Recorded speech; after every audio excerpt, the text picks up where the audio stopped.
السلام عليكم kusoo dhawaada casharkii shanaad hacker somali 101 maanta waxaan eegaynaa qaabka loo hakin garayo window computer kasta oo windowsa anagoo eegaynaa qaababka kala duwan ee lagu hakin garaynayo magacaygu waa Yaxya Cabdiraxmaan qoraaga buuga isbar hakin macaan la'aan buuga iyo buugta kale isbar macaan la'aan waxaad ka heli kartaa website-kayga marka casharkan gudaha u galayna casharka way fi hacking-giina noo musamaaxina YouTube soo dhigno marka website-ka isagana ka daawo okay daawasho wacan السلام عليكم maanta muuqaalka waxaan ku eegaynaa sida loo hakin garayo computer kasta Windows anagoo isticmaalayna Metasploit framework loo yaqaano oo kaali ku yimaada ay hackers badan oo isticmaalaan si ay u hakin garayaan computerada kale okay marka qofka IP address-kiisa inaad heshid baad u baahan tahay marka waxaad oranaysaa markaad heshid IP address-kiisa tool loo yaqaano mmap baa jira halkan bushqadan yar saan igu soo diyaariyay amarka koowaad baad gelin doontaa bushqadan insha Allah linkiga niga tagi sudo mmap xariijin SR S capital dash B dash oo ah port kasta oo ka furan computerka kadib IP address-ka qofkii baad base garanaysaa marka mar horaan muxuu ahaa anigu sameeyay scan-kan saddex halka ku arkaysi information kan bay ku soo saarsaa mmap waqti aad badan bay qaadanaysaa muuqaalka intaan ugu talagalnay ka badan marka anyway muxuu ahaa inuu IP address-kii shaqeynayaan eegaya okay uu shaqeynaya waa ka ping hadda tirahdii IP address-ka inuu shaqeynaya halka ka arkaysa okay marka information kii soo saartay muxuu ahaa mmap halkan saad ku arkaysa bushqada hadaan yara weyneeyo waxaad ku arkaysaa inuu computerku yahay Microsoft Windows okay waliba uu yahay Windows 7 Professional okay kaasoo ice casting isticmaalayo ice casting marka waxa uu maleynaya inuu yahay tool la hakin garan karo hadda Metasploitable database-kiisa ka eegno marka waxaad oran kartaa soo halkan amar yar baa ka dhiman baan maleynaya oo ah search exploit okay halka waxaad oranaysaa sudo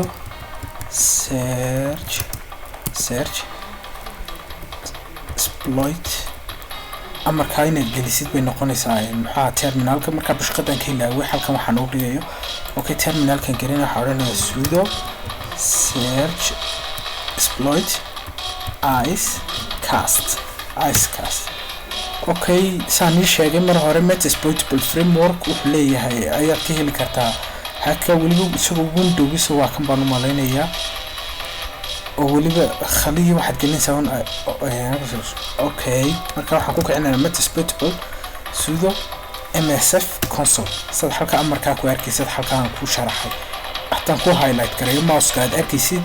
amarkaas aad gelin doontaa insha Allah kadib okay marka xogaa buu yara kacaya Metasploitable framework waan iska sugaynaa amarka labaad ee la gelinaya intaas ii copy garayso ah use icecast maadaama icecast aan rabno inaan jabsano okay copy c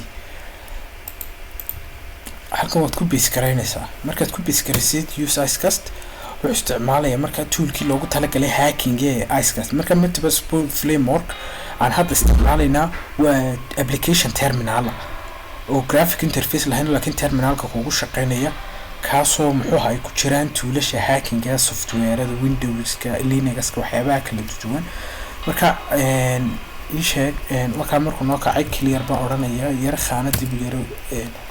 okay aan yara weyneynayna okay options amarka labaad baan gelinayna options markaan geliyay haddaan soo yareeyo okay options haddaan geliyo wuxuu u baahan yahay IP address-ka qofkaad ka jabsanaysid iyo IP address-kaaga marka IP address-ka qofka ka jabsanayo waa kan markii soo hagaagay waxaan oranayaa set okay r host oo target-kii hostiga aan ku base gareeyo linkii okay saas u isticmaal laakiin ma rabo inaan isticmaalo ii sheeg IP address-kayga waa ka caadiga private IP address-kayga ka VPN ka rabaa inaan isticmaalo maadaama caalamka VPN ahaan kula wadaagayo okay ay config hadaan waxba ka fahmin casharku marka halka marayo xalqadii hore ku noqo si aad maxaa basic understanding aad uga soo qaadatay okay markaan ku sii soconaynaa marka aan waxa rabaa inaan isticmaalo IP address-kayga VPN-ka waa kaad halka ku arkaysid okay waxaan oranayaa set l host oo ah local host enter okay options hadana idhaa halka waxaad arkaysaa inuu labadii IP address markii dhaweyd geliyay oo muxuu ahaa uu gashtay okay run baad oranaysaa saad ku arkaysa amarka xalka okay amarka ku xigana load key weeyaan oo muxuu ahaa si aad shell aad ugu abuurtid computerkii kale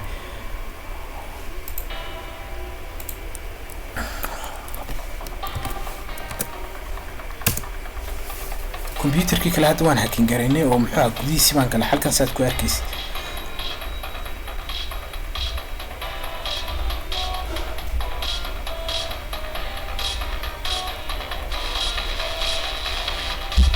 waqti badan buu qaadanayaa malal ma gelin ba amarkii show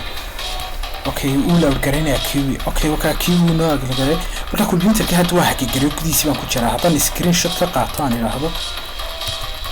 screenshot computer kan hacking garay sidoo eegyahay okay sawirka wuxuu igu save garay gudaha computerkayga hadda waan hacking garaynay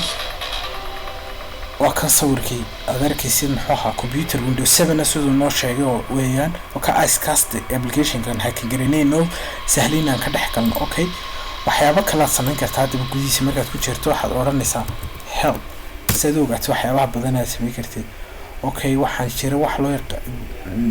okay halkan baa ugu muhiimsan get your ID baad oran kartaa okay sano ogaano information computer kan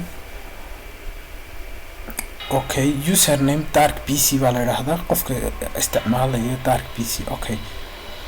wifi list wifi yadu connect gareeyaan eegi karnaa okay wifi kuma save karaysna hawo computer anigu oo ku muxuu host ku muxuu cloud oo aan lahayn muxuu wifi extension okay passwordadi ba hadda haddaad rabtid inaad passwordka ogaatid waxaa jirtay dam hashes wax loo yaqaan get vnc get id get uid local time okay ama baqtin karna halkaas aad ku arkaysa computerkii hadda waa maamulignaa oo shutdown waan ku samayn karnaa waan restart gareyn karnaa reboot waxa ps baan oran karnaa waxa applicationada markaa socda halkaas aad ku arkaysa Amazon SMS baa ka socota LT agent okay wax saan ugu si muhiim maaha okay change password kii aad bedelaysid waa kan halkaan rabnaa ls dam sam okay waa kan waxaan u baahanay passwordka saan u helno ls dam sam okay peace no this is system permission kii diido computer kan qofkii iska lahan ma hada ark waa qof local user okay create all webcam baan samayn karnaa oo kamarada qofkii baan ka eegi karnaa record mic baan oran karnaa oo wuxuu record garayn karaa ay sheega codka qofka halka ku jira upload oo tool hackina aan leenahay baan ku upload garayn karnaa